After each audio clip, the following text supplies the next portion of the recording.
Ошондуктан бул жылдын ичинде кандай жетишкендиктер колго тийди, алар бизди кандай дагы жаңы бийликтиктерге жетелейт, булар жөнүндө сиздердин жакшы маалыматтарды алабыз, иштиктүү ой пикирлерди алабыз деп ишенем, ошону күтөм.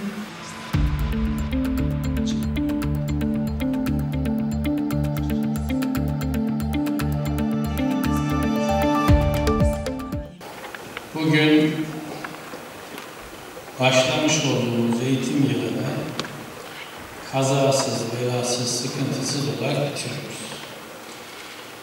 Bundan dolayı hepinize teşekkür ediyorum.